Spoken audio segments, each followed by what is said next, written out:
Si vous faites, on vous entend mal. Je voudrais poser deux questions. Allez-y.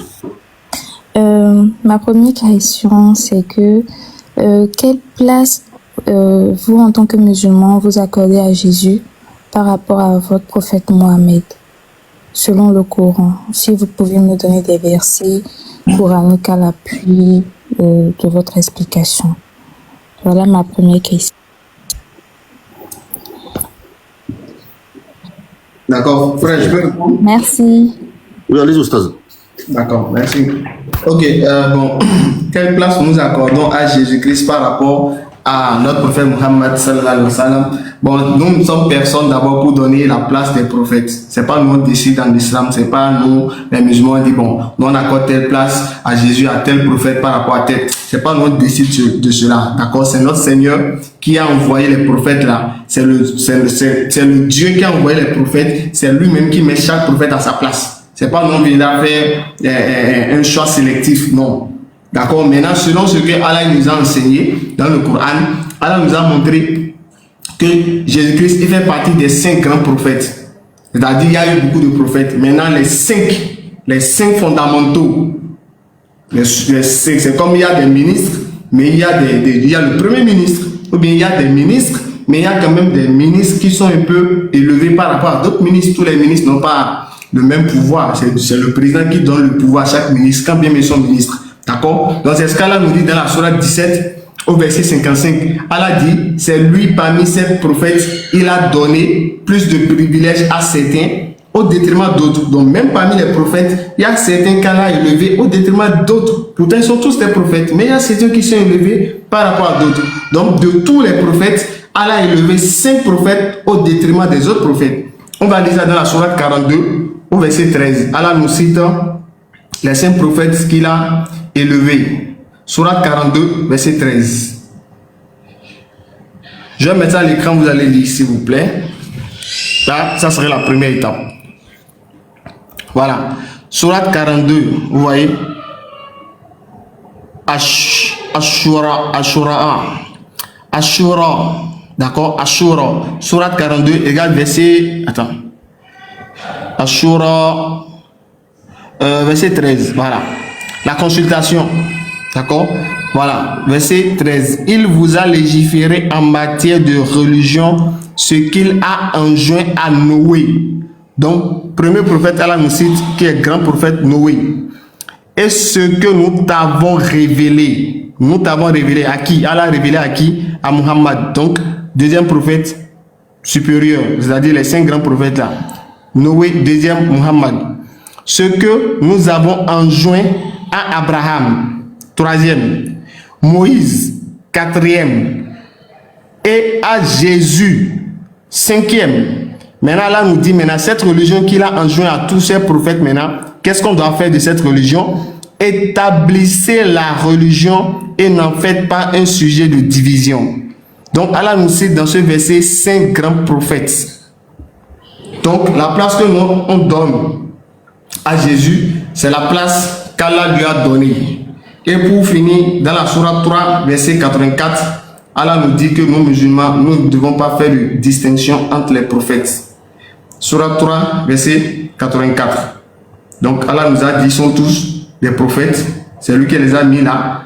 On s'en retient à cela. Je vais lire sourate, je vais positionner sourate 3, verset 84. Lisez avec moi s'il vous plaît. Voilà, regardez.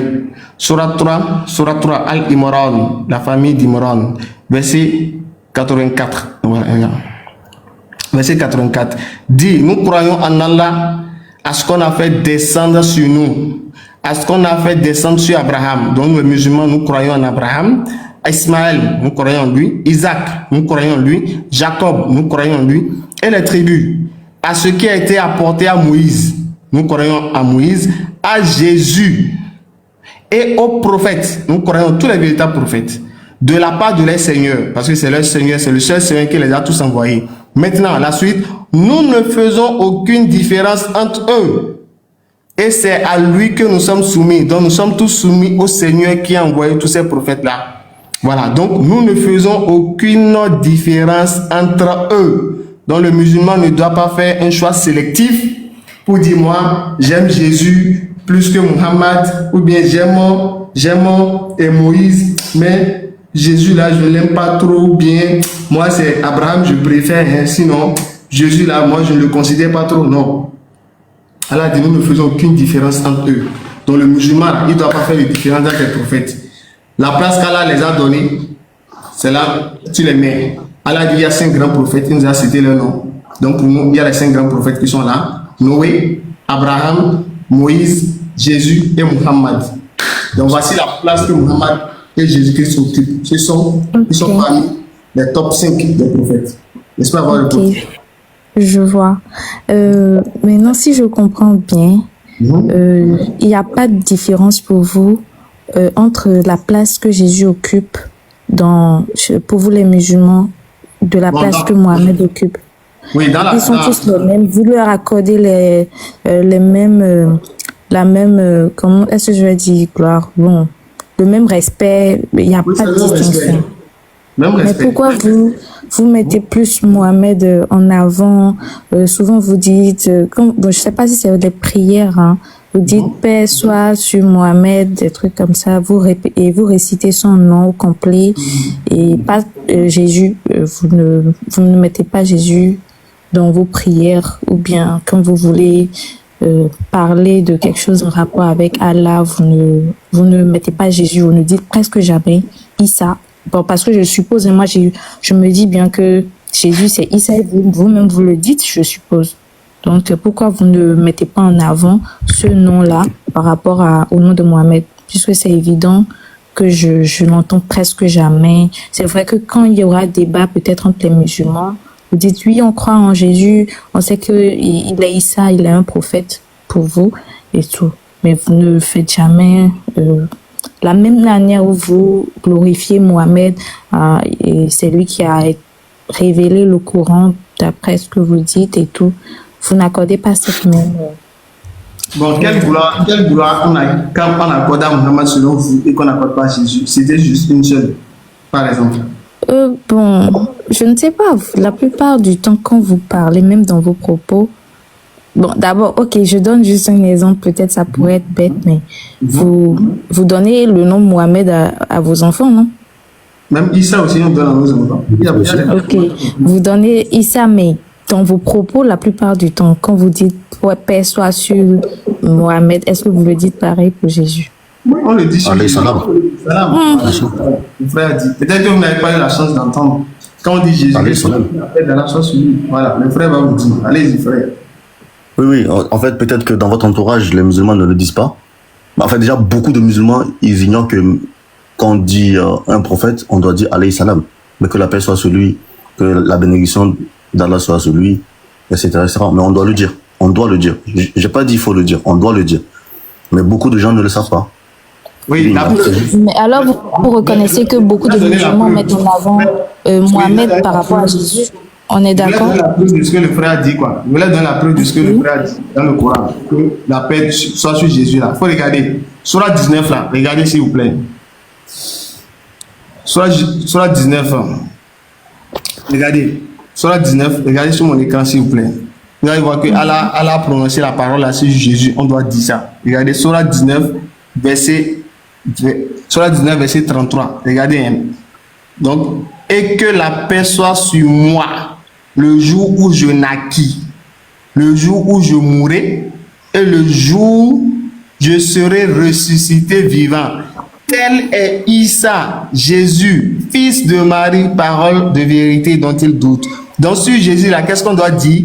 Que la paix soit sur lui le jour où il est né, le jour où il mourra et le jour où il sera ressuscité. Donc à tout instant, quand on prononce le nom de Jésus, là, on doit dire que la paix soit sur lui. C'est clair, mais c'est pas clair, ma soeur. Ok, j'ai compris.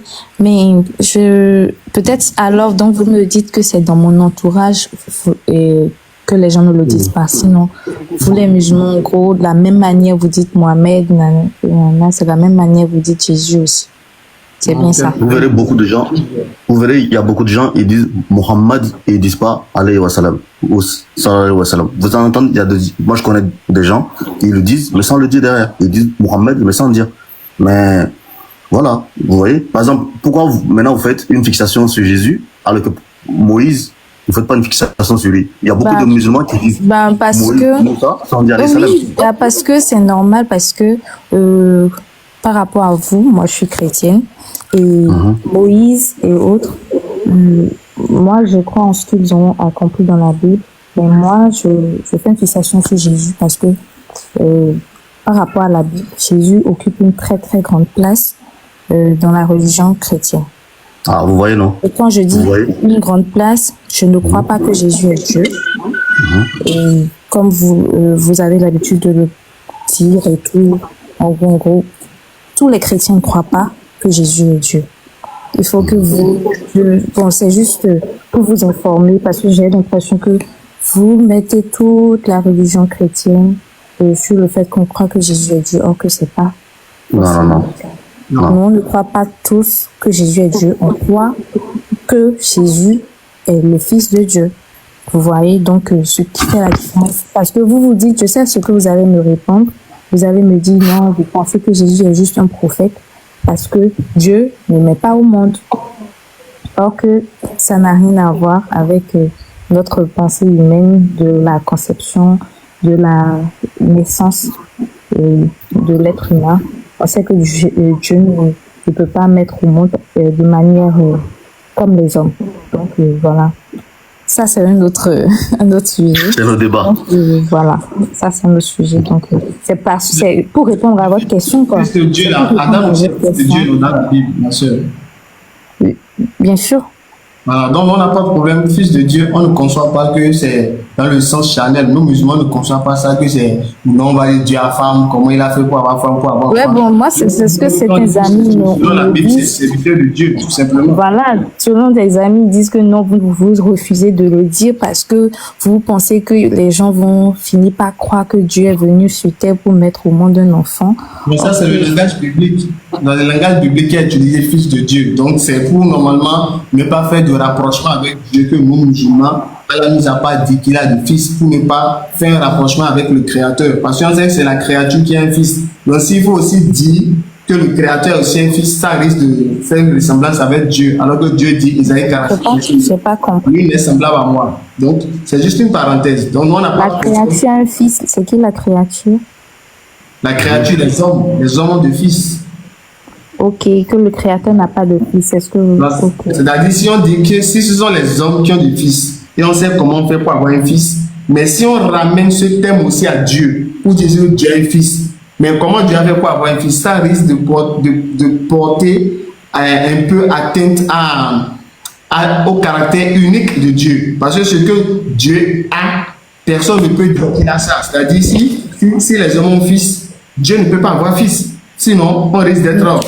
En fait, oui, je comprends ce que vous essayez de dire, voilà. Mais avoir un fils, il y a, genre, on est, bon, je dirais, on est des intellectuels, on va pas supposer que parce que les humains ont une seule manière de faire des enfants, Dieu aussi n'a pas la possibilité d'en faire. S'il veut le faire, il va le faire. Et il faut juste chercher à comprendre. Il va faire quoi? Il faut juste chercher à comprendre de quelle façon Dieu a un fils, c'est tout, je pense. C'est des fils qu'il a là. Vous êtes d'accord que c'est dans le sens spirituel, ceux qui sont les serviteurs de Dieu, ce sont ceux qui sont appelés fils de Dieu. Est-ce que vous êtes d'accord? Oui, on est tous appelés fils de Dieu. Mais quand on parle de Jésus, fils de Dieu, ça a aussi un autre sens. Jésus, fils de Dieu, là, c'est quel sens pour lui là? C'est dans le sens où Jésus est le premier, la toute première créature que Dieu a créée dans le monde. Bien avant les anges, même bien avant Adam, bien sûr. Bien sûr. Bien sûr. Bien sûr que la première des œuvres, c'est Jésus. Vous êtes sûr? Bien sûr. Quand je parle et que j'insiste là, c'est que vous devez... Oui, je suis sûr. Bah, si vous avez le Coran, moi j'ai la Bible pour le prouver. C'est pas Coran, c'est Bible des... Oui, j'ai la Bible aussi pour le prouver. D'accord, on va lire dedans. Ok. Vous avez... Allons-y. On est dans Job 10, non? Ok. Job 10... Bon, de toute façon, on risque d'aller On ne va pas loin. Attends. débat. Je préfère poser mes questions et partir tranquillement. D'abord, ma soeur. Attends, ma soeur, c'est pas loin. Non, c'est parce que les compliqués. Job 40, s'il vous plaît. Job 40, verset 10, s'il vous plaît. Ok. Job 40, verset 10. Mais ma soeur, l'islam va aller avec vous. Hein. Vous êtes au Bénin, non?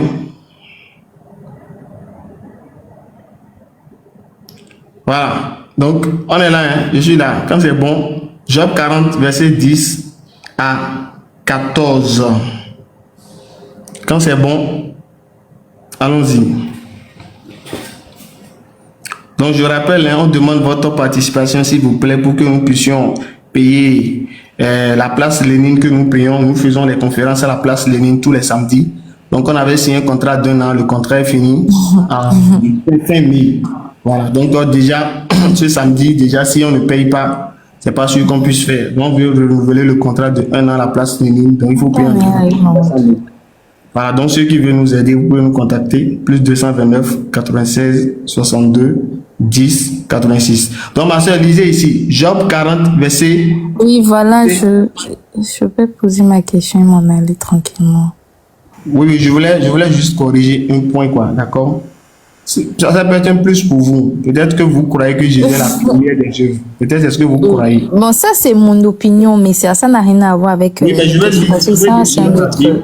Je vais lire selon la Bible, quoi. Je ne veux pas votre opinion. Je vais lire l'opinion de la Bible pour voir. Ou bien c'est pour voir, on va prendre. Non, moi, mon opinion, c'est pas personnel, hein, c'est avec la Bible également. D'accord, donc ça aussi, on va voir. C'est aussi, pour moi aussi, c'est avec la Bible. On va voir maintenant.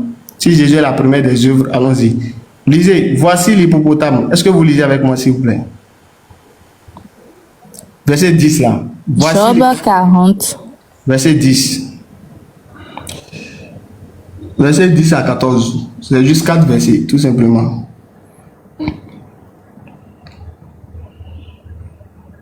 Allons-y. On va liser.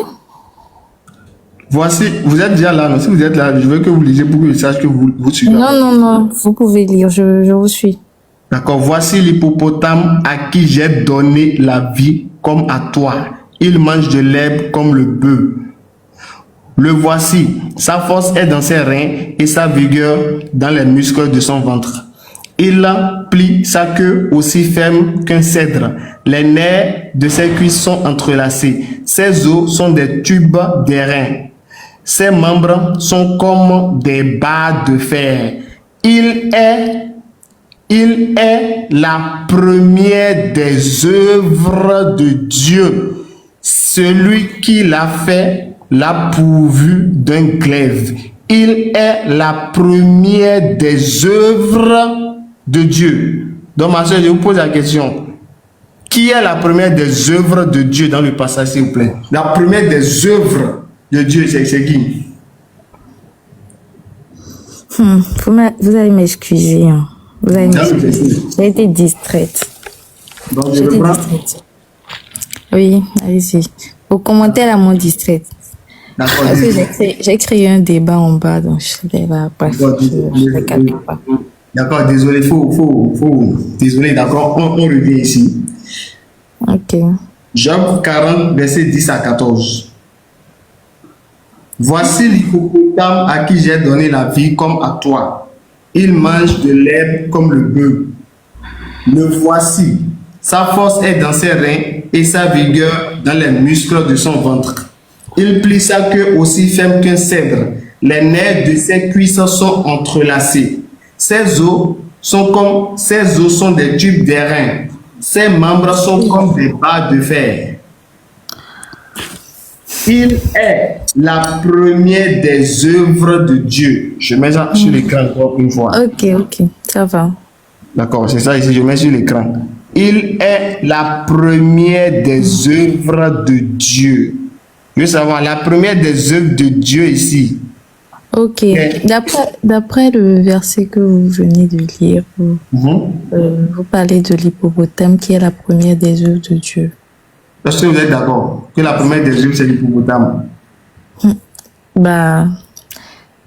moi, je peux pas dire que je suis d'accord parce que Donc vous n'êtes pas d'accord. la Bible, je ne sais pas de quelle Bible vous lisez parce que moi, j'ai ouvert ma Bible, je n'ai pas vu les mêmes versets.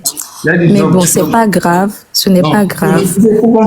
Là, dans le cadre dans lequel je parle, je parle pas. Dieu s'adresse, qui parle à ce niveau, qui parle là, dans le verset qui parle. Ah, c'est Dieu, non? C'est la parole de Dieu, non? La Bible, c'est la parole de Dieu. Ok. Non, je parle du verset. Ça, il dit. Il s'adresse à qui? À qui, comment? Bon, je parle du verset, là où le verset que vous venez de lire, là. Qui est en train de... C'est Dieu qui parle? C'est Dieu qui parle? Ok, d'accord. Sur le coup, d'après ce que moi j'ai compris... Voici l'hippopotame à qui j'ai donné la vie comme à toi. À qui j'ai donné la vie. Ok, à l'homme. Ok, comme à toi, c'est de qui il parle, s'il vous plaît? Oui, Job, non? Comme à Job, non? Comme à Job. Ok. Là, sur le coup, d'après ce que moi j'ai compris, bien sûr, du verset que vous venez de lire, c'est que ici, il s'agit des humains. Il s'agit de quoi? Des humains, de l'homme, la chair de l'homme. Donc, c'est-à-dire? C'est-à-dire, moi, dans le sens où je parle pas d'un homme. Non, j'ai dit, hippopotame, là, c'est la première des œuvres, oui ou non? C'est ce que je veux savoir. Ok. C'est possible que ça soit la première des œuvres. Donc, vous êtes en train de dire que Dieu a créé l'hippopotame. D'après le verset que vous venez de lire, il a créé l'hippopotame avant l'homme. N'est-ce pas? C'est ce qu'il a écrit, c'est pas moi qui ai dit. Ok. Moi, je dis ça. Ok. D'accord. Ok, on suppose que c'est ça. On suppose que c'est ça. Donc, vous, d'après la conception que vous vous êtes faite par rapport à ce verset, l'hippopotame a été créé même avant les anges. Il dit première des œuvres. Les anges ne sont pas dans les anges ne sont pas des œuvres, quoi. Parce que là, moi, d'abord, les chrétiens peut-être ne vont pas être, certains chrétiens, bien sûr, vont pas être d'accord avec moi, mais sur le coup, là, je ne crois pas en ce verset. Je ne crois pas en ce verset. Oui, bien sûr, c'est ce que je dis. Je ne crois pas en ce verset. Parce que, parce que d'abord, le ciel existait. Vous comprenez? Soyons logiques, en fait. Le ciel existait. Dieu était au ciel avec des anges avant de créer Adam et les humains. N'est-ce pas? Attendez, sœur. Vous venez de dire... Ça n'a rien à voir avec ma question à la base. Vous venez de dire un truc très intéressant. Vous avez dit Dieu était dans le ciel avec les anges avant de créer les humains. Oui. Ok. Sinon, il n'y aura pas le diable qui va descendre. Vous voyez un peu de quoi je parle. Jésus est un humain ou pas? Jésus... Non, vous avez dit Dieu était dans le ciel. Ok, vous demandez si Jésus est un humain. Avant de créer les humains. Donc, ça veut dire qu'il y a Dieu, puis il a créé les anges, et après il a commencé à créer les humains. Donc, Jésus est un humain ou pas? Bah, Jésus n'est pas un humain. Ah, il est quoi? Bah, Jésus était un ange avant de venir sur la terre, avant de devenir un homme. Il n'est pas un humain à la base. Hein? Voilà. Jésus est un ange. Bah, bien sûr. Ah, aujourd'hui aussi c'est un autre jour. Ah, franchement, moi... Bien sûr. C'est pour ça que je dis, il y aura ce que je viens de dire, il y aura des chrétiens qui vont pas être d'accord aussi, mais vous les musulmans non plus, parce que vous n'avez aucune, vous n'avez sûrement pas abordé ce volet-là. Est-ce que vous avez un verset, ma soeur, qui dit Jésus était un ange? Vous avez un verset, s'il vous plaît? Bah, bien sûr. Il y a des versets, il y a plein de versets qui... Donnez un seul verset. Qui dit Jésus était un ange, là? Un seul. Odé, c'est Dopo, on dit. Odé, ou bien c'est Dopo. Un seul verset qui dit Jésus était un ange. Hey, un ange. Jésus serait un ange. Ah, bah, franchement... Quel est l'ange là? On l'appelait comment?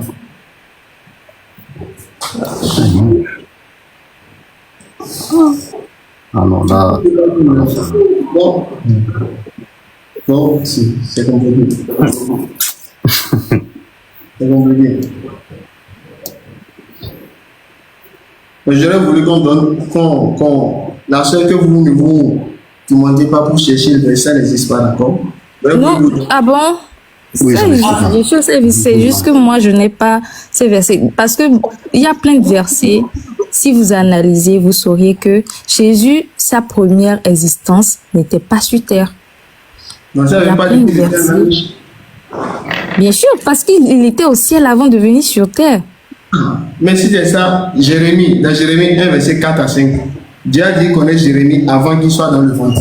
Donc Jérémie était un ange aussi, c'est vrai? Bah, quand le verset dit, il connaît Jérémie avant qu'il ne soit sur terre, cela ne Non, veut avant pas qu'il ne soit dire, dans le ventre de sa mère, Dieu a dit avant qu'on qu'il ne soit, oui. ok, avant qu'il ne soit dans le ventre de sa mère, c'est qu'il avait déjà la conception de son existence. Ça n'a rien à voir avec Jésus. Dieu le connaissait où? Bah, il est Dieu, il connaît tout. Non, j'ai dit Dieu connaît la Jérémie. base. Là. Dieu connaissait Jérémie. Avant que Jérémie soit dans le ventre, là, Dieu dit le connaissait. Dieu le connaissait où? Ça, je n'ai pas de réponse à cette question. Tu Parce vois, que quand on dit, il le connaissant, non, ici, il dit à Jérémie qu'il le connaissait avant d'être dans le ventre de sa mère. C'est tout simplement pour montrer que il savait qu'il allait exister, en fait. Ça ne veut pas Non, dire. où? Il le connaissait où? Il le connaissait où?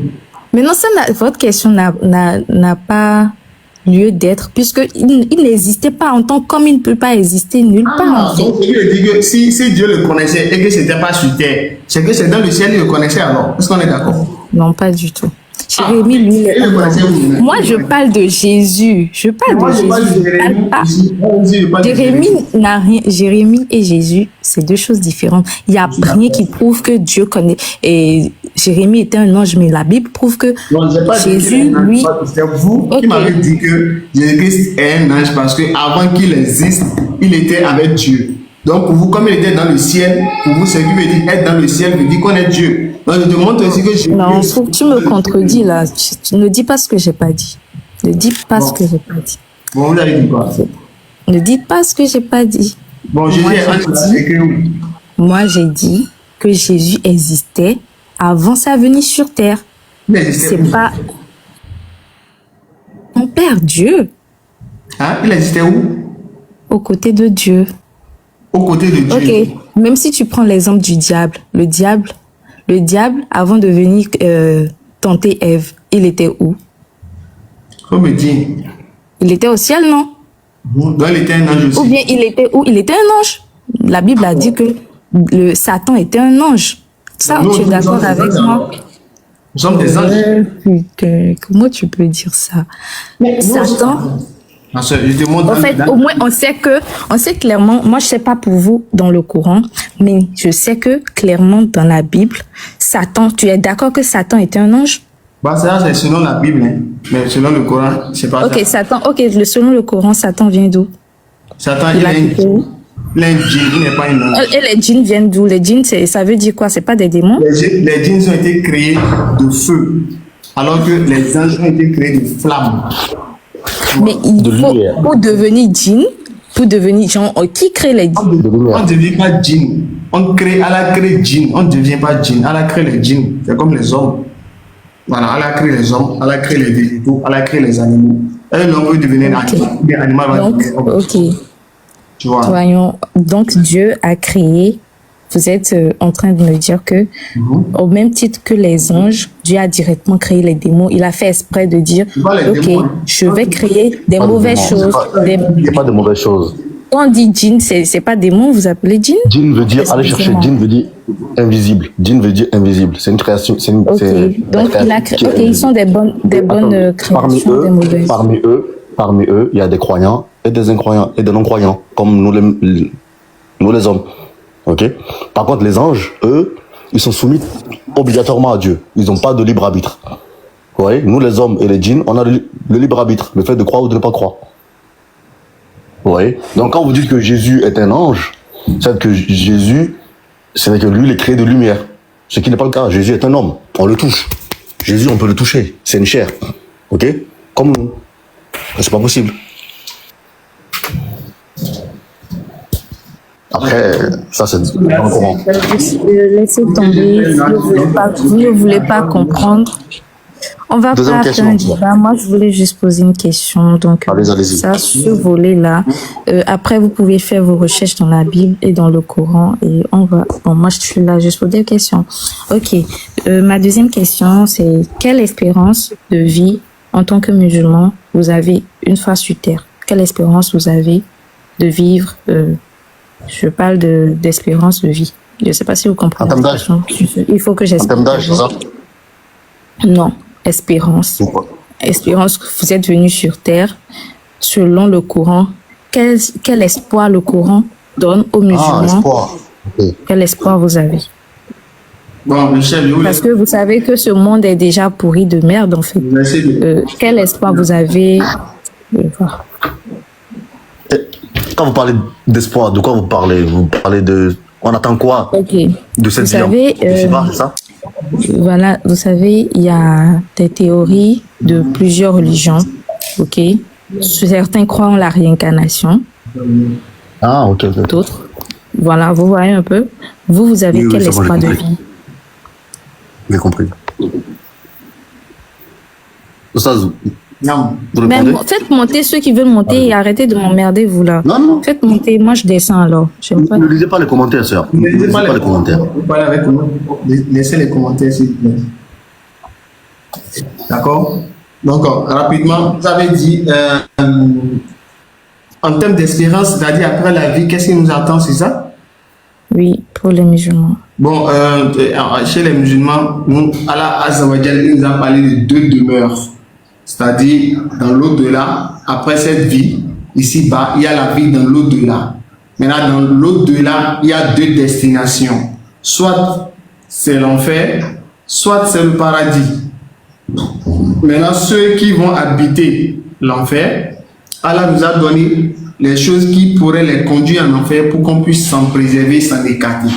Maintenant, ceux qui vont habiter le paradis, Allah nous a montré des choses à faire pour qu'on puisse quand même espérer habiter le paradis. Maintenant, libre à l'homme maintenant de choisir. Mais nous savons qu'il y a deux destinations et nous y croyons fermement, l'enfer, le paradis, le bien et le mal. Celui qui fait le bien, il adore Allah, il respecte la loi d'Allah, il marche comme Allah l'a voulu, alors sa récompense sera le paradis. Maintenant, celui qui s'est écarté d'Allah, il adore les hommes, il adore des images, il adore des pierres, il adore des statues, il adore des idoles, il ne respecte pas la volonté de Dieu, mais sa destination sera l'enfer. Maintenant, nous, Allah nous a rassuré que si nous mourons musulmans, musulman qui veut dire soumis à la volonté d'un Dieu unique, donc toute personne qui sera soumise volontairement, elle est musulmane. Donc tous les musulmans qui vont se soumettre, Allah nous a rassuré dans la sourate 43 au verset 69 et 70. Allah dit ceux qui croient en nos signes et sont musulmans, entrez au paradis, vous et vos épouses. Donc Allah nous a rassuré blanc sur noir, si on est musulman et qu'on meurt musulman, notre destination c'est le paradis. J'espère avoir répondu clairement. Ok, merci pour la réponse. Votre réponse comporte deux volets que moi j'ai retenus. Vous croyez au paradis et à l'enfer. Mais en tant que musulman, qu'est-ce qui vous garantit? Parce que vous savez que nous sommes nés pécheurs, nous sommes des êtres humains imparfaits. Donc peu importe ce que nous allons faire dans ce monde, sur cette terre, nous demeurons pécheurs. On est d'accord? Alors, qu'est-ce qui vous prouve que vous aurez, en faisant juste ce que vous faites en tant que musulman, parce que vous savez qu'il y a des musulmans qui même si vous dites qu'il faut faire ci, il faut faire ça, suivre les prières, tout ça, ils font ce qu'ils veulent à l'interne. Personne ne juge personne parce que on sait ce que chacun fait dans sa vie. On est d'accord? Qu'est-ce qui vous garantit que ce musulman qui montre qu'il ne fait pas des idoles, il ne suit pas des divinités, nanana, ira au paradis? Quelle est votre condition? Qu'est-ce qui vous prouve que cela est possible juste en étant musulman? Quelle est votre... D'accord, merci ma soeur. Versez à l'appui si vous voulez. Oui, avec plaisir, non pas toujours avec plaisir. En fait, le fait qu'on soit musulman ne veut pas dire que nous sommes des anges. D'accord? Voilà, Allah dans le Coran, dans la sourate 66 au verset 6, Allah nous dit que ce sont les anges qui ne désobéissent jamais à Allah. Voilà, donc en Israël, les anges ne désobéissent jamais à Allah, ils font strictement ce que Allah leur ordonne. Mais nous sommes des êtres humains. Dans la sourate 4 au verset 29, Allah nous dit que l'être humain a été créé faible. Donc c'est dans cette faiblesse qu'on peut pécher. Allah nous connaît, c'est que nous sommes pécheurs. On peut pécher. Mais le mal, c'est pas de pécher. Mais le mal, c'est de ne pas prendre conscience de son péché. Donc le fait de se laisser aller au péché là, c'est ça qui est grave. Parce que toi-même, tu sais, nos parents, quand on commet des bêtises, ils savent qu'on peut commettre des bêtises. Mais qu'est-ce qui les fait plus mal? Est-ce que c'est le fait de commettre des bêtises qui les fait plus mal? Ou bien le fait de ne pas prendre conscience de notre bêtise? C'est ça qui fait plus mal.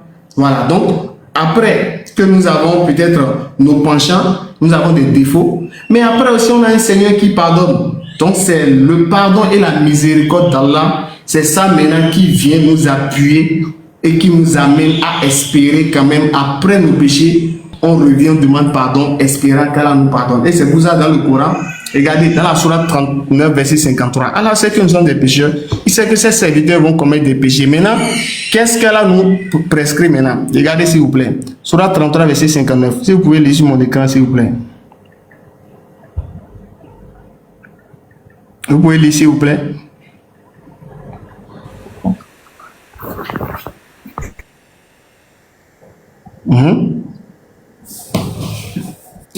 Vous pouvez lire.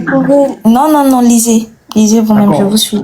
D'accord. Oh, mes serviteurs, qui avez commis des excès à votre propre détriment, ne désespérez pas de la miséricorde d'Allah, car Allah pardonne tous les péchés. Oui, c'est lui le pardonneur, le très miséricordieux.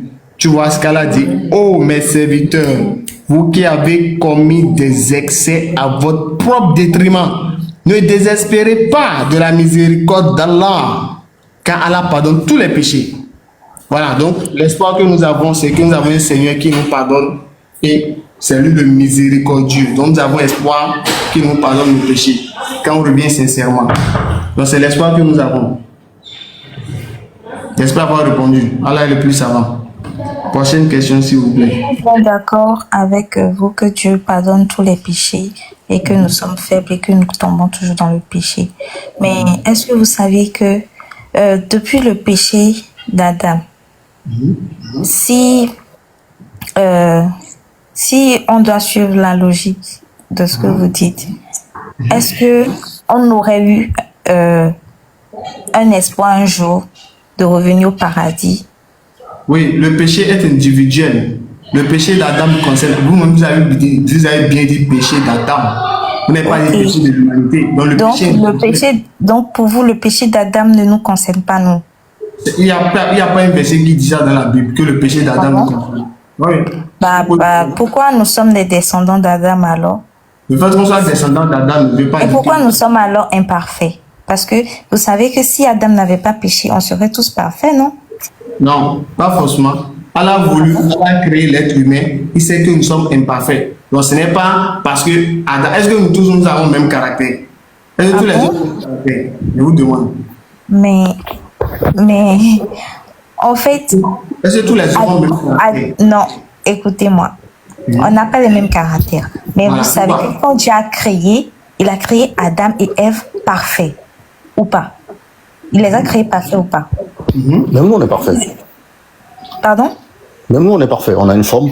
Allah nous a bien formés. Non, quand je parle de perfection... Bon, il n'y a pas de perfection dans les actes. Lorsque je parle de perfection, je parle de perfection, un être humain sans péché, parfait. Ben, il ne commet pas, il ne ment pas, il ne commet pas d'erreur. Il y a des gens juste dans la Bible. Il y a des hommes parfaits dans la Bible. Ah bon? Non, mais non. Même ce qui est dit, c'est Adam en est la preuve. Si Adam était parfait, qu'Adam ne pouvait pas faire de péché, pourquoi il a fait un péché alors? Donc elle veut montrer que l'imperfection, c'est-à-dire le péché qu'Adam a commis, c'est ça qui a entraîné son imperfection. Et du coup, comme on est descendant d'Adam, donc cette imperfection se répercute sur nous. C'est ce qu'elle veut montrer. Donc, en d'autres termes, non, la preuve pour le péché originel, quoi. Vous voyez, non, même dans ce sens, mais ça n'a pas, ce qui n'a pas d'imperfection ne peut pas devenir imparfait. puisque c'est parfait déjà, c'est comme ça. En gros, il est parfait de péché. Donc ça dit que même que le diable vienne, il tente Adam Déjà- devrait dire non. Vous voyez ce que vous dites? Déjà, vous répondez à ma question, hein, parce que moi, je ne suis pas là pour vous Écoutez. faire accepter ma croyance. Donc, déjà, non, en fait, pour moi, je suis là. Déjà, je suis là. C'est pour comprendre la mentalité des musulmans par rapport à Écoutez. certains sujets. On va vous répondre. Donc, si je comprends bien, pour les musulmans, à la base, Adam n'est pas parfait. Dieu l'a pas créé humain parfait. Dieu a créé un être humain, il a voulu façonner l'humain à son image et il est imparfait. Il est comme nous. Il peut mentir, il peut voler, il peut faire. Oui, sœur, on va vous répondre, mais comme ça, on va C'est faire ça, court. non? Allah a dit qu'il a créé l'homme avec sa moralité ainsi que son immoralité. L'homme est fait comme ça. L'homme peut faire du bien comme en même temps il peut faire du mal. C'est Allah qui le dit. Oui, dans le bien Coran. sûr, il nous a créé avec un libre arbitre. Oui, je le c'est- sais. Mais est-ce je que vous ça réponds. a à voir avec l'origine de la perfection dont je parle? Je vous Est-ce que réponds. vous comprenez ce Le péché adamique est chez vous, il n'est pas chez nous. Ah, ok, c'est ce que je demande en fait. C'est tout ce que je demande. Moi, je ne veux pas chercher à savoir si chez nous les chrétiens on croit au péché d'Adam. Mais c'est même pas vrai en plus. C'est Même- chez nous. même Donc dans les la Bible. musulmans, ok, donc les Même- musulmans, pour vous, Adam n'a rien à voir avec nous. Ce qu'il a Attendez. fait, ça le concerne lui et sa femme. On va vous Ils ont répondre. fait On va vous pour eux, ils répondre. sont partis. Attendez, on va Nous vous aussi, on est répondre. responsable de nous. Sœur, même dans la Bible comme dans le Coran, chacun est responsable des péchés et des actes qu'il fait. Bon, d'accord. Même dans la Bible. Personne ne prend le péché d'Adam. Adam prend son Mais- péché comme nous aussi on prend nos péchés. Attendez, on va vous répondre. Dans la sourate, verset 37, si on peut le prendre, vous verrez que quand Adam il fait le péché, Dieu lui apprend les paroles de repentance, que lui aussi il répète, et Dieu accepte son agrément et son repentir. Donc le péché que Adam a commis avec sa femme, Dieu leur a effacé ce péché. Ok, Sur le s'il les plan- a effacés, pardon, hein, s'il les a effacés, pourquoi ils ont quitté le paradis?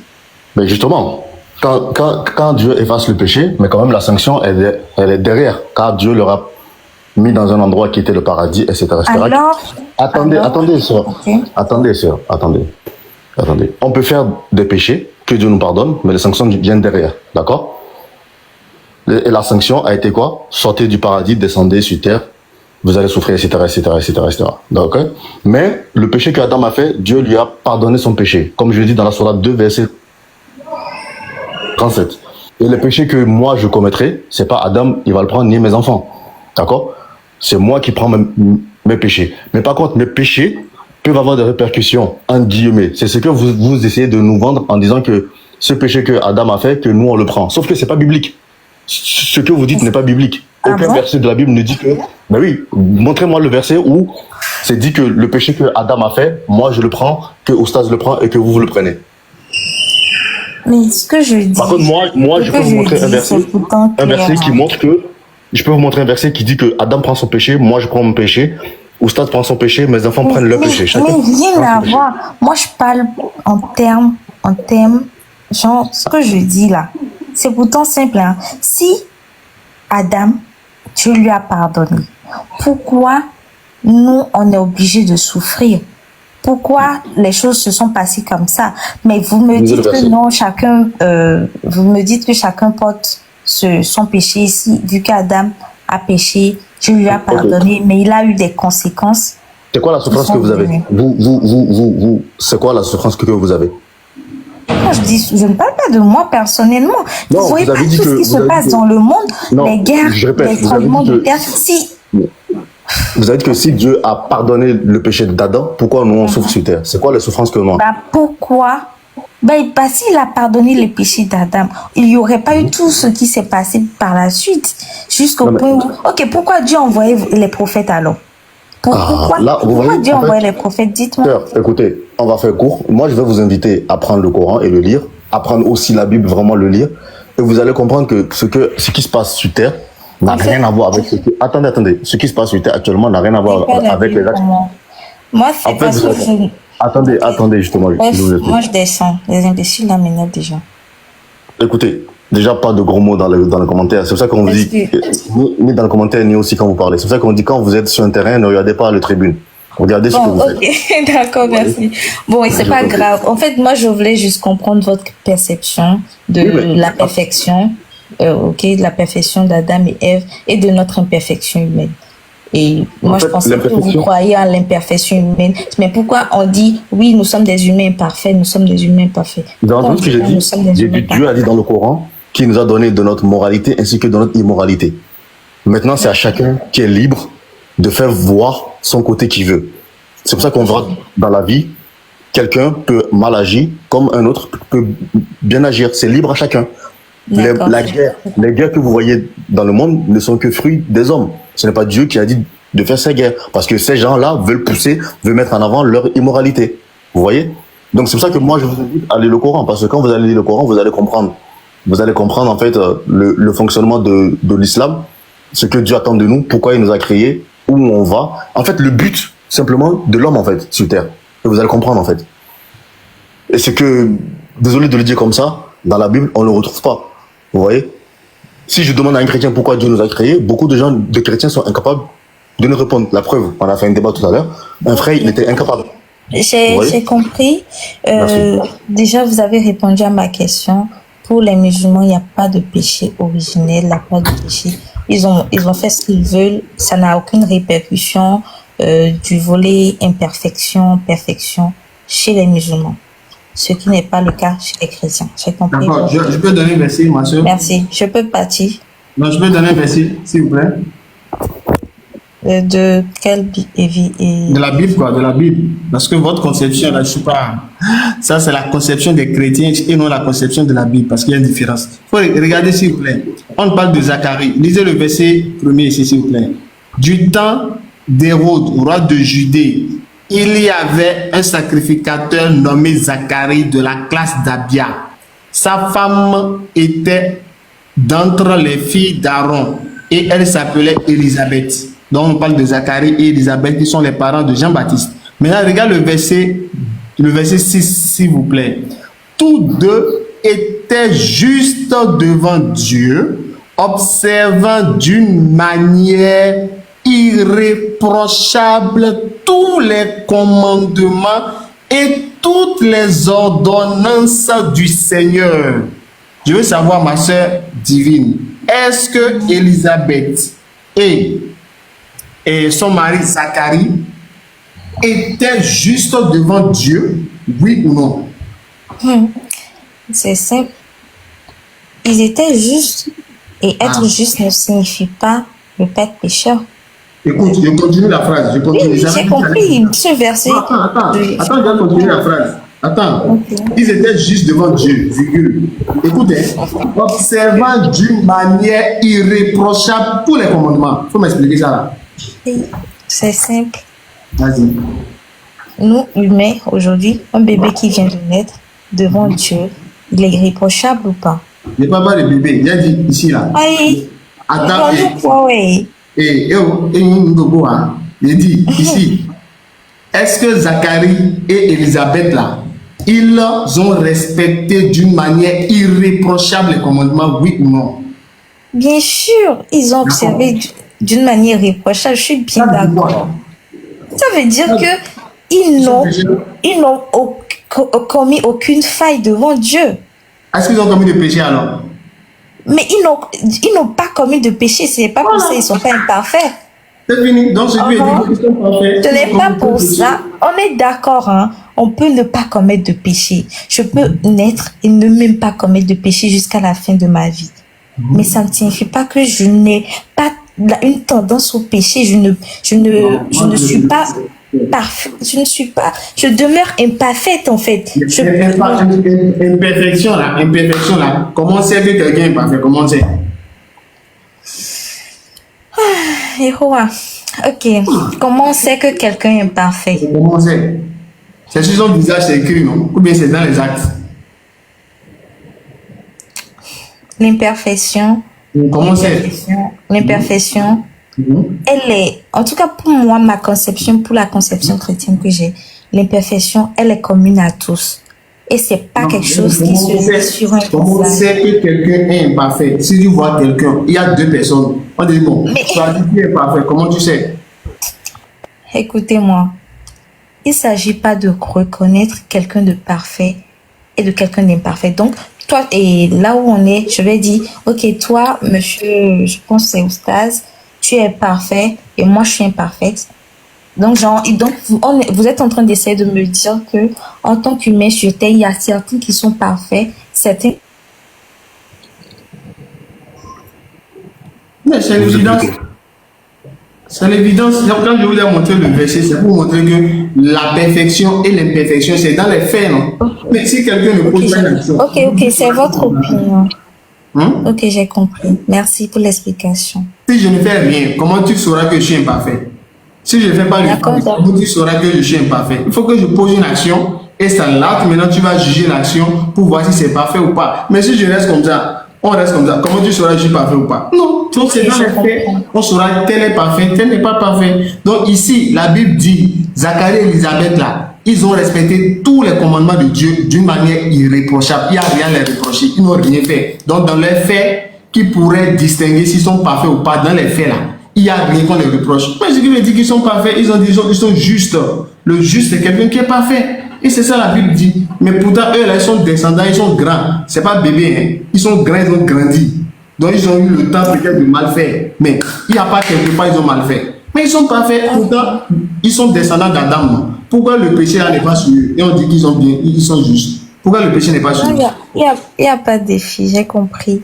C'est votre opinion. C'est l'opinion de la Bible, ma soeur. Pas notre opinion. Non, pas du tout. Ok, il n'y a pas de débat. Voilà. Est-ce que Jésus a maintenant prononcé le nom une fois? On va terminer sur ça, s'il vous plaît. Est-ce que Jésus a une fois prononcé le nom d'Adam avant de dire péché originel là? Est-ce que Jésus a une fois prononcé le nom d'Adam avant de dire qu'il a commis le péché d'Adam? C'est ça que je veux savoir. Je ne comprends pas votre question. Est-ce que Jésus a une fois parlé du péché d'Adam? Si Jésus a une fois parlé du péché d'Adam, vous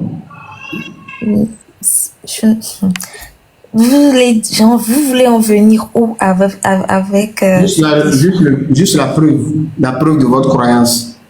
Là, si ça vient de Jésus, là, je sais que vous avez raison de croire. Et moi, peut-être aussi, je peux croire péché originel. Si ça vient de Jésus, je veux juste voir la preuve.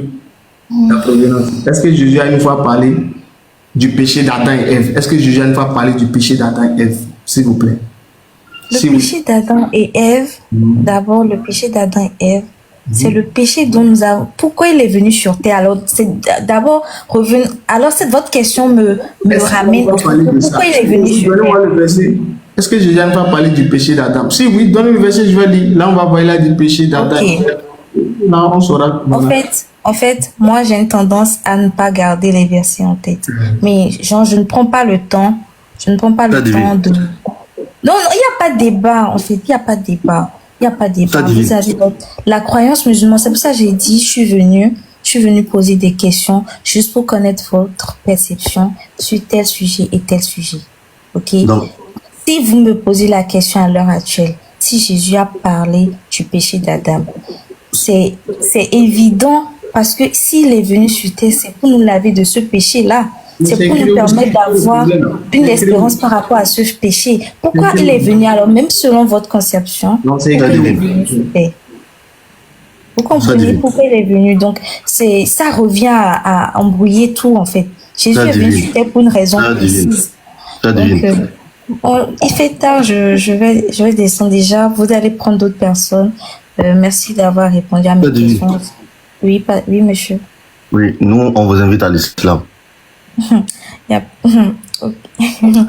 En tout cas, j'ai compris votre théorie. Vous avez répondu à mes questions et ça fait plaisir. Regardez ça. Le frère vous demande qu'est-ce qui vous empêche maintenant de devenir musulman? Le frère vous demande. Moi, j'ai ma croyance.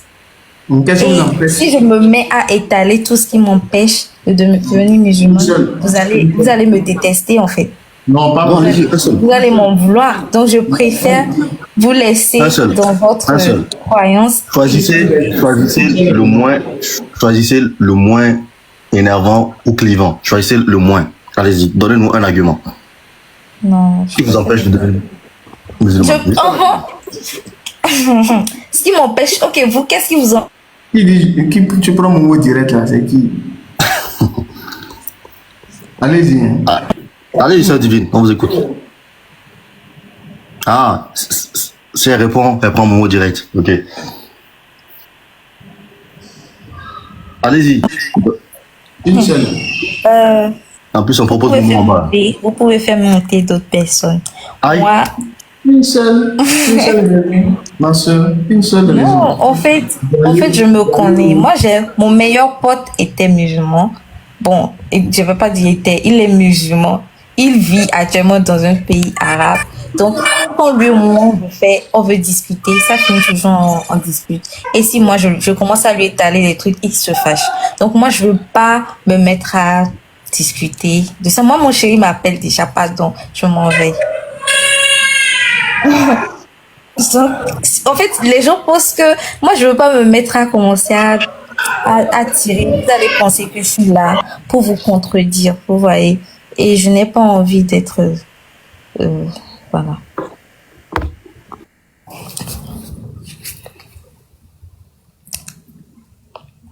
Vous comprenez? Ce qui m'empêche d'être musulmane, c'est parce que j'ai ma propre croyance. D'abord, pour être plus simple, j'ai ma croyance et je crois au fait que Jésus, Fils de Dieu, est venu sur terre pour mourir pour mes péchés afin que je puisse avoir la vie éternelle. Ok? Je ne vous entends plus. Donc, c'est Jésus, il vous a dit ça. Ben, c'est la Bible en fait. C'est la Bible qui a dit que Jésus est venu mourir pour vos péchés. Ah oui. Donc, normalement, si je vous demande quelle est la mission de Jésus, Jésus lui-même, il sait pourquoi il a été envoyé. Bien sûr. Normalement, quand ils ont demandé à Jésus quelle est la mission pour laquelle il est venu sur terre, il devait répondre, j'ai été envoyé pour mourir pour les péchés des gens. Non? Un sœur divine. Normalement, si c'est la raison pour laquelle Jésus est venu sur terre, quand les gens l'ont interrogé dans la Bible, pourquoi es-tu venu? Il devrait dire, j'ai été envoyé pour mourir pour vos péchés. Hein, sœur? Bien sûr, il Ok, très savait bien. qu'il Non, mais, était là vous pour voyez, ça. vous avez dit, on fait Il court. savait Moi, j'aime qu'il bien. connaissait Ouais. sa mission en fait. Voilà, très bien. Donc, on connaît la mission. Jésus, il connaît ça. Il sait pourquoi il a été envoyé. Si je vous donne un verset où Jésus, il dit la mission pour laquelle il a été envoyé, et c'est pas ça, vous faites quoi? Vous devenez musulmane? Moi, je suis pas là pour être musulmane. Moi, je voulais comprendre Est-ce que vous allez abandonner les le christianisme? explications Parce que- sur cette croyance. Attendez, toute votre foi, elle est reposée sur le fait que Jésus est venu mourir pour vos péchés. Non, Si on bien vous montre- sûr que non. Voilà. J'ai tellement Mais si- de raisons d'être chrétienne. J'ai trop de raisons. J'ai Oui, mais tellement la de foi, raisons. la doctrine primale, la doctrine première que vous avez tous en commun, c'est le fait que quelqu'un est venu mourir pour vos péchés. On est bien d'accord. Même si vous divergez sur l'identité de la personne, votre croyance en commune, c'est de croire qu'une personne est venue mourir pour vos péchés. Ouais, sœur. Tous les chrétiens, c'est ça que vous avez en commun. C'est l'identité de la personne qui change. Maintenant, si je vous donne le verset où Jésus donne sa mission et que c'est pas ça, vous faites quoi? Parce que normalement, quand on a la vérité en face, on suit la vérité. Vous n'allez pas comprendre parce que vous êtes musulman et vous demeurez musulman. Je suis chrétienne, je demeure Parce que moi, je chrétienne. vous ai dit ça. Je Vous crois savez, en cette croyance du fait que sans Jésus, on n'aurait aucun espoir, je vous dis, de vivre un jour dans le paradis que vous êtes en train de dire. ok. Et ceux qui ont vécu. Et si vous n'avez ceux qui ont- pas cette croyance, c'est pas grave. J'ai une question à poser. Ceux qui ont Comme ils l'ont dit, vécu. vous pouvez Attendez, faire sœur, monter d'autres sœur. personnes. Moi, je m'en Sœur. vais. Oui. J'ai une question. Ceux qui ont vécu avant la venue de Jésus, eux, ils iront où? Au paradis ou en enfer? Bah, bien sûr qu'ils iront. Ceux... les gens là. Ceux qui ont. Ok, ceux que vous demandez, ceux qui ont vécu avant la venue de Jésus, ils iront bien sûr au paradis. Pourquoi? Si ils ont suivi ce que la Bible enseigne, ils iront au paradis. Ah, donc Abraham avait la Bible. Aïe. Aïe. Bien sûr, ils avaient des trucs là, non. C'est pas la Bible en entier, mais Noé il avait avait la des. Bien sûr. Noé avait la Bible. Non, Noé n'avait pas la Bible, mais Noé, était, dans la Bible, il a été dit qu'il est ami Maintenant, de Dieu. ma question Il c'est est ça. ami de Dieu. Donc, c'est pas la Bible. Qu'est-ce qui fait que ces gens qui ont vécu au temps de ces prophètes iront au paradis? Incroyable. Ben oui, c'est une question très... Bah, Analysez la question. Qu'est-ce qui fait que ces gens-là iront au paradis?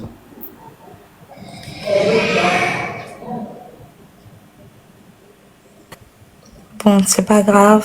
Faites de monter d'autres personnes pour répondre à vos questions. Ok, parce ben, que- c'est pas grave, nous on va vous donner l'enseignement. Ce qui fait que ces gens-là, Moi, en plus, je pense. ces gens-là, non mais quand je dis on va donner l'enseignement, c'est pas juste pour vous, hein, c'est pour les gens, c'est pour les gens. Juste faut comprendre que la garantie du paradis ou même la place en enfer ne tient pas à la croyance en une personne. Ça tient à la croyance, à l'enseignement que ces personnes sont venues donner. C'est la raison pour laquelle les prophètes sont venus. Poursuivre leurs enseignements. Vous voyez? Cet enseignement qui a été donné par Dieu à ces prophètes-là. Donc la croyance à la mort de quelqu'un vous amènera nulle part. Au contraire, cette personne, elle doit vivre pour vous donner les bons enseignements. C'est pour ça que vous-même, vous m'avez dit que ces gens-là iront au paradis parce qu'ils ont suivi les enseignements que les prophètes leur ont donnés. Donc les gens qui ont vécu à temps d'Abraham, qui ont cru à ce qu'Abraham a dit, iront au paradis. Et pareil, ceux qui ont vécu au temps d'Abraham, qui n'ont pas cru à ce que Abraham a dit, n'auront pas leur place au paradis. C'est simple comme bonjour. Donc c'est pour ça que sœur, nous on vous invite à lire le Coran et vraiment aussi lire votre livre de foi. Parce que souvent, vous dites que vous n'avez pas les versets en tête. Mais là, on voit que c'est pas une histoire de versets en tête. C'est une histoire que vous ne lisez pas. Donc lisez le Coran et la Bible. Mais je vous incite plus à lire le Coran parce que la vérité, c'est ça la vérité. Et vous verrez. Et sans orgueil et sans ego. Assalamu alaikum. Si vous êtes bien musulman, hein. Parce que j'ai vu Oustaz. السلام عليكم ورحمة الله وبركاته. Alaykoum salam. بارك الله فيكم أكرمكم الله وجزاكم الله خيرا. Non, je suis musulman aussi. Ah, ok, alhamdoulilah, alhamdoulilah. Je suis musulman, je sais, Tu ne connais pas l'imam Agib Touré? Tu Ah le non. connais? Non. Le chef. Donc, Ah, c'est un honneur pour nous d'avoir l'imam sur notre panel. Donc, à vous les honneurs, il y a l'imam Yom Multi. Vous comprenez l'enseignement, Inch'Allah. Barakallah. وبارك فيكم جزاكم الله خيرا. Je pense que c'est moi qui suis honoré d'être sur votre panel, de participer au djihad et à l'effort que vous faites. S'il y a quelque chose de plus honorifique, c'est d'être au milieu de ceux qui font la dawa. C'est ce qu'Allah nous dit: ومن أحسن قولا ممن دعا إلى الله وعمل صالحا وقال إنني من المسلمين. Qui est mieux, qui a la parole plus meilleure que celle de celui qui appelle vers Allah et fait de bonnes actions et dit que je suis musulman. Donc je pense que la meilleure chose à faire, c'est la dawa. Ne me trouvez pas mieux vous qui êtes en train de faire la dawa. Je pense que c'est un honneur pour moi. Donc je suis en bas, je suis en train de suivre la dawa que vous faites.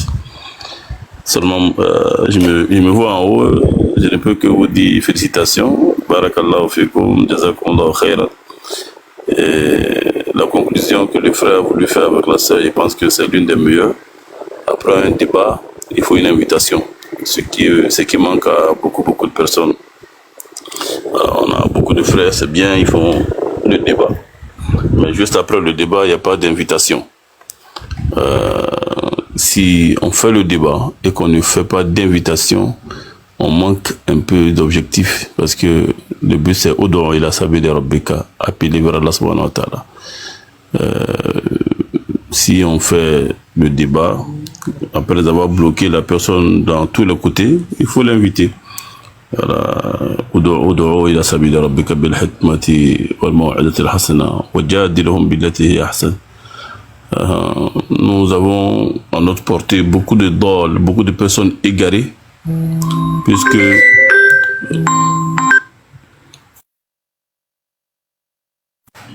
le nombre de personnes égarées est plus que le nombre de personnes qui encourent la colère d'Allah. Voilà, donc comme on le dit, il y a al-maghdubi alayhim, il y a ceux qui encourent la colère d'Allah, mais aussi il y a dallin, il y a des égarés. Voilà, toute personne, n'est-ce pas, qui encourt la colère d'Allah est une personne égarée, mais c'est pas tous ceux qui sont égarés qui encourent la colère d'Allah.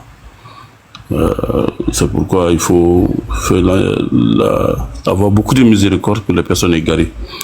Il faut beaucoup de miséricorde pour les personnes qui sont égarées. C'est pourquoi là, il a voulu que sa miséricorde couvre toutes ces créatures. Wa rahmati wasi'at kulla shay. Ma miséricorde couvre toutes choses. Certains diront que non, mais Allah il a dit fasa'aktubuha lilladhina yattaqun, que Dieu a dit que je vais prévoir, je vais la prescrire à ceux qui ont la piété, ceux qui craignent Allah. Oui, Allah dit qu'il va la prescrire. Ici, la prescription, ça veut dire que c'est obligatoire. Il a pris la décision que cela soit obligatoire. Face à Aktubuha, nous avons par exemple le Aktubuha qui veut dire prescrire, c'est-à-dire rendre une chose obligatoire. Comme Allah dit, Kutiba alaykum siyam, le jeûne vous a été prescrit. En d'autres termes, le jeûne vous est obligatoire. Allah dit, وَكَانَتْ عَلَى الْمُؤْمِنِينَ كِتَابًا مَوْقُوتًا. Allah dit que la prière est obligatoire. Quand il étudie le mot kutiba, kitab encore, pour dire c'est obligatoire. La miséricorde d'Allah est obligatoire sur les pieux. Mais Allah il a décidé aussi qu'il donne ça aussi, même aux mécréants. C'est pourquoi les savants disent que il y a même dans l'enfer une partie de la miséricorde d'Allah. Pourquoi? Parce que les habitants du paradis, pour une bonne action, ils auront 10 récompenses. Mais pour les habitants de l'enfer, pour une mauvaise action, ils n'auront qu'un seul châtiment. Alors ça aussi, c'est la miséricorde d'Allah. Donc nous avons pour obligation d'avoir la miséricorde pour ces personnes égarées-là. Beaucoup de pitié pour eux, beaucoup de soucis. C'est ça le souci du professeur. Quand Rasoul, en mourant, pleure pour sa communauté, il pleure pas pour ceux qui prient déjà. Il pleure pas pour ceux qui sont déjà sur le chemin, le droit chemin. Il pleure pas pour ceux qui sont dans l'adoration. Non. Alhamdulillah, Rabbil Alamin, il sait que ceux-là, ils sont sauvés. Voilà. Il pleure pour ceux qui risquent de tomber dans l'égarement et pour ceux qui sont dans l'égarement. Alors, Rasoul ne pleure pas pour ceux qui sont déjà sauvés. Il pleure pour ceux qui sont égarés. Donc, nous devrons aussi pleurer pour ces personnes-là. On fait débat avec eux dans le souci comment Allah va les guider, pas dans le souci comment est-ce qu'Allah va les garder dans l'égarement. Il y a un savant qui disait, il dit Wallah, il y a parmi des gens qui font la dawa, des gens qui ont le souci comment est-ce qu'Allah va garder les égarés dans l'égarement, afin que eux puissent aller dire à ces égarés le jour de la résurrection, je t'avais dit, je te parlais, voilà ça aujourd'hui. Ces gens qui font la dawa avec cette pensée-là, Allah dit que lui, il a plus de chances de mourir égaré que l'égaré qui est dans l'égarement aujourd'hui. Alors que celui qui fait la dawa avec l'intention, comment est-ce qu'Allah subhanahu wa ta'ala va sauver l'humanité, et c'est son souci, il pleure pour ça, comme Moussa alayhi salam disait alors, yafqahu qawli, Seigneur Dieu, permets-moi afin que les gens puissent comprendre mon message. Ça, c'était le souci de Moussa alayhi salam. Et Rasul sallam, dans ce doigt, Allah l'a enseigné dans le Coran en disant, Rabbana la taj'alna fitnatan lilladhina kafaru, Rabbana innaka ra'ufur rahim. Allah ne fait pas de nous une fitna, une épreuve, un égarement pour les mécréants. Parce que, étant dans la dawa, tu peux être cause d'égarement même pour ceux qui sont dans l'égarement. Allahu Akbar. Tu peux être cause de perversion. C'est pourquoi Allah dit وَقُولَ لَهُ قَوْلًا لَيِّنًا لَعَلَّهُ يَتَذَكَّرُ أَوْ يَخْشَى. Allah disait à Moussa quand il partait parler à Pharaon, vas-y, il faut le parler avec de la douceur, afin qu'il puisse comprendre et qu'il puisse avoir aussi la piété et la crainte d'Allah. Donc voilà un peu, Inch'Allah, le souci que nous devons toujours garder. Voilà un peu l'inquiétude, la méthodologie doit être gardée. Voilà pourquoi est-ce que nous devrons apprendre. C'est pourquoi là, quand il dit que Rasoul, c'est pourquoi Rasoul est venu nous enseigner quelque chose qui est al-hikmah. هو الذي بعث في الأميين رسولا منهم يتلو عليهم آياته ويعلمهم الكتاب والحكمة. Rasoul est venu nous enseigner le livre et la sagesse. Les savants nous disent que la sagesse c'est la sunna. Mais j'ai fait des analyses et j'ai donné des enseignements sur la hikmah. Et parce que quand il dit que Rasoul est venu nous enseigner le livre ainsi que la hikmah, alors que Allah il nous dit de faire la da'wah avec la hikmah, alors qu'on nous dit que la hikmah c'est la sunna, ce qui veut dire que chaque personne qui veut faire la da'wah doit apprendre la sunna pour pouvoir faire la da'wah comme Rasul sallam a enseigné la sunna parce qu'il s'appelle al-hikmah. Et donc cette hikmah là, qui est la sunna du prophète sallam, chaque personne qui veut faire la da'wah doit l'apprendre obligatoirement parce que c'est l'outil obligatoire avec laquelle nous devrons faire la da'wah. Les savants nous disent que chose dont l'obligation ne peut être parfaite qu'avec, cette chose devient obligatoire comme l'obligation. C'est-à-dire quand tu veux, la prière ne peut pas être acceptée sans l'ablution, alors l'ablution devient obligatoire de même comme la prière. Donc si la dawa ne peut pas être faite sans la hikmah, parce qu'Allah l'a dit, alors apprendre la hikmah devient obligatoire. Alors que Allah nous dit que Rasul est venu nous enseigner al-hikmah. Il est venu nous enseigner le livre ainsi que la hikmah. C'est pourquoi il a rendu obligatoire aux femmes du prophète même qui étaient à la maison de rester dans leur maison et apprendre cette hikmah. Lorsqu'Allah dit dans la sourate 33, وَذْكُرْنَ مَا يُتْلَى فِي بُيُوتِكُنَّ مِنْ آيَاتِ اللَّهِ وَالْحِكْمَةِ إِنَّ اللَّهَ كَانَ عَلَيْكُمْ إِنَّ اللَّهَ كَانَ لَطِيفًا خَبِيرًا. Allah disait aux femmes du prophète sallam, restez dans vos maisons et apprenez les signes d'Allah, les versets d'Allah ainsi que la hikmah, en d'autres termes la sagesse. Alors, Inch'Allah, pour dire ici, Inch'Allah, chacun d'entre nous, Inch'Allah, nous serons vraiment récompensés. Pour que nous puissions être bien récompensés dans la dawa, il faut le faire. Comme Allah subhanahu wa ta'ala nous a enseigné. Je suis très content pour la conclusion que le frère a fait tout à l'heure en invitant la sœur, et que on ne voit pas trop sur beaucoup de panels. Hein. Voilà. Après le débat chaud, il faut faire une invitation. C'est ça qui serait, Inch'Allah, la perfection dans la dawa. Et c'est une hikmah aussi. Shukran, barakallahu fikum, karamakumullah. Et je demande pardon pour avoir monopolisé la parole sur votre panel. Shukran. Je vais descendre, vous allez inviter un chrétien, Inch'Allah. On va tous écouter ensemble, Inch'Allah. Si vous faites quelque chose à dire rapidement sur l'enseignement du chef, barakallahu fikum.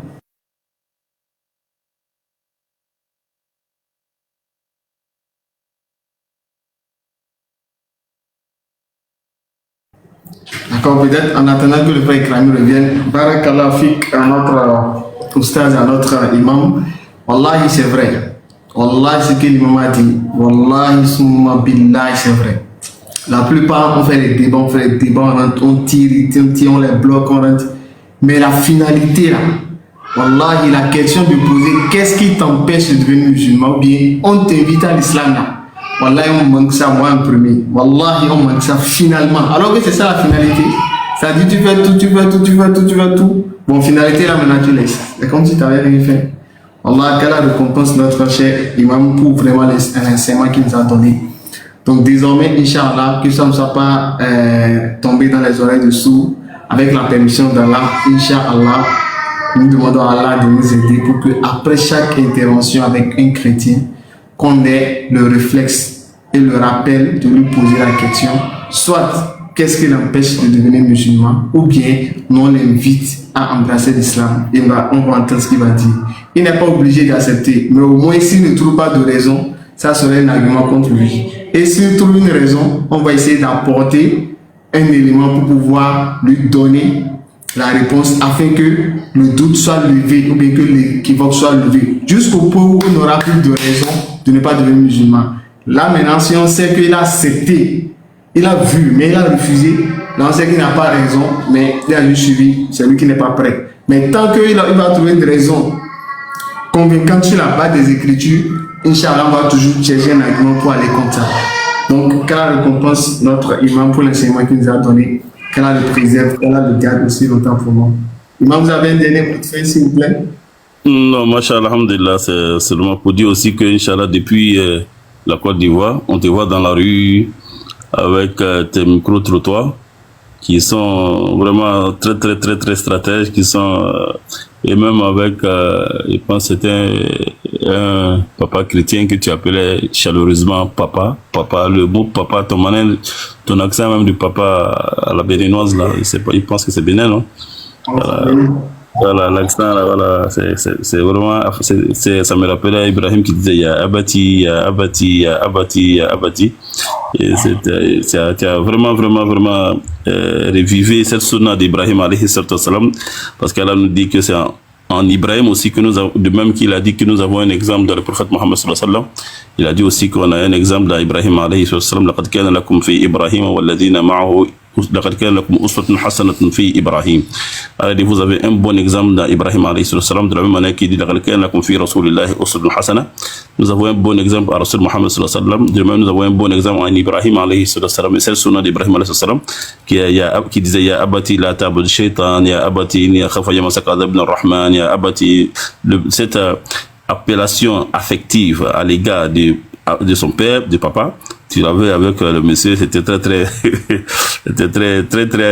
bien, très joli. Et voilà, Charles, et même avec une femme, une jeune dame chrétienne, je pense dans une université, non, je sais pas. Et tu l'as vraiment, ça aussi, ça m'a vraiment plu. Et tu avais aussi un jeu, mais vraiment pour te dire que nous suivons vraiment ces vidéos là et qui sont chaleureuses, qui sont polies, qui sont, voilà, moi je pense qu'il faut être poli à l'égard de tous les chrétiens polis, il faut être gentil à l'égard de tous les chrétiens gentils, il faut être, et c'est ce comportement que tu as. Et j'admire beaucoup. Et barakallahu fikum, nous t'encourageons en cela et tous ceux qui suivent, Inch'Allah, cette manhaj. Et nous invitons aussi à tout le monde aussi d'innover en innovation, d'innovation en innovation. Et je pense que c'est en cela que nous pourrons, Inch'Allah, parler à notre époque, parler à la jeunesse de notre époque. C'est ça aussi la hikmah, qui veut dire, la hikmah, c'est de savoir s'adapter à chaque chose. C'est ça la hikmah. Et c'est ça aussi la dawa. Barakallahu fikum, akramakumullah, wa assalamu alaikum wa rahmatullahi wa barakatuh. Shukran, nous allons vous laisser tranquille et vous écouter aussi avec tout le cœur en bas, Inch'Allah. Shukran. Barakallahu fikum. L'enseignement était total. On a pris note et qu'Allah nous facilite. Donc, juste le petit rappel encore pour la DDR Bénin qui a besoin de la communauté pour la place Lénine. Donc, au stade, on nous a rappelé tout à l'heure que notre abonnement est fini et qu'on doit renouveler encore pour 1 an. Donc, si je ne dis pas de bêtises, la somme est de 300 000 francs CFA. Donc, on a besoin de vous. Manifestez-vous avec le WhatsApp de la DDR Bénin. Ou sinon, envoyez-nous des messages sur nos différents réseaux. Vous avez le Facebook officiel et aussi le DDR Bénin. Venez en privé envoyer des messages si vous avez l'intention ou l'envie d'aider la DDR Bénin à pouvoir prendre cet abonnement. Donc plus on s'y mettra tous et plus vite on pourra régler ça. Car grâce à cette dawa qu'on fait sur la place Lénine, on propage l'islam et c'est le plus important. Donc voilà. D'accord, donc barakallah fikum à notre imam qui vient de passer pour ses enseignements, ça fait plaisir, voilà, qu'Allah soit satisfait de nous tous. Inch'Allah, la prochaine fois que je serai besoin, Inch'Allah, je fais l'honneur de quand même aller voir l'imam Akib Touré, ça c'est un plaisir pour moi, voilà. Voilà, donc comme on l'a rappelé, vraiment nous sommes à les conférences que nous faisons à la place Lénine, Inch'Allah, donc on avait fait un contrat d'1 an. Donc, c'est expiré fin mai. Donc, déjà, ce matin, on m'a envoyé le message que le conseiller communal, c'est ça, le conseiller communal, ou bien le chef d'arrondissement plutôt, voilà. Le chef d'arrondissement nous a informé que, normalement, le contrat est fini le samedi passé. Donc, il faut qu'on renouvelle avant qu'on puisse faire la conférence ce samedi. Donc, je vois, on avait payé pour 1 an, on avait payé 300 000 environ. Je crois bien, pour les 1 an. Donc, on demande la communauté, on demande l'assistance de la communauté, ce que chacun peut nous aider pour qu'on puisse quand même revenir les 300 000 payés le plus tôt possible. C'est vrai, il y a la fête qui est là, il y a les dépenses qui sont là, mais quand même, si c'est après la fête ou bien avant, ce que chacun fait le programme, Inch'Allah, avec la bonne intention et qu'elle accepte nos différentes adorations. Donc, ici, je dois laisser la fête conclure, nous avons beaucoup de la Inch'Allah. Donc, comme toujours, hein, on remercie les gens pour le suivi du live.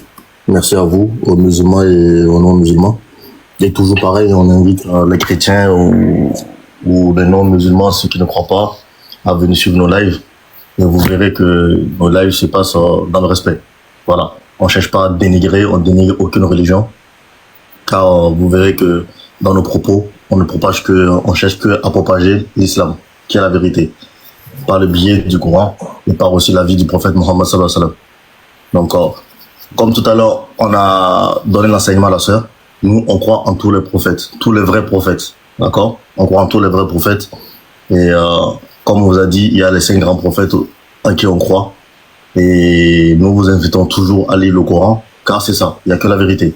Ce qui est écrit est écrit. Si c'est écrit, croyez-y. D'accord? Parce que tôt ou tard, au jour du jugement dernier, ça va se retourner contre vous. Parce que c'est écrit et t'as pas voulu croire.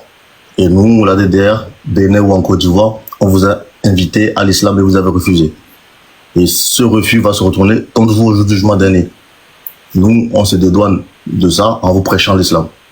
Donc voilà pourquoi on est là tous les soirs, du moins, pour essayer de vous prêcher l'islam.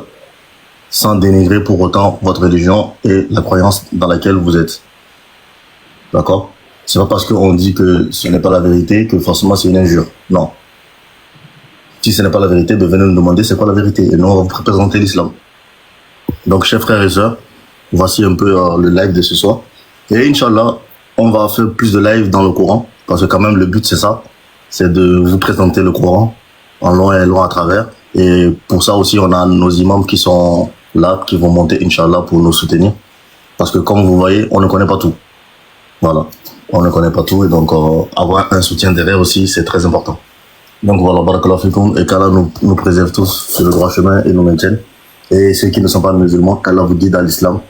Car franchement, c'est la seule religion agréée par Allah, c'est la seule religion agréée par Dieu. Donc ne venez plus nous dire qu'Allah est Oubal, car c'est faux. Allah est au-dessus de Oubal. Salam alaikum. D'accord, alaykoum salam wa barakatuh. Oui, tous ceux qui n'ont pas pu monter, désolé, d'accord? Je vais parler à Faisal s'il vous plaît. Bon, mon WhatsApp est là, plus 229 96 62 10 86. Donc, je le donne encore, mon numéro, ceux qui veulent me contacter par WhatsApp, plus 229 96 62 10 86. Plus 229. Bon, c'est 96, hein. Le frère Krami, vous avez écrit 97. C'est 96. Donc, frère, Mourad. Ok. Voilà. Donc, essayez de me contacter par WhatsApp pour frère Mourad. D'accord? Voilà, plus 229 96 62 10 86.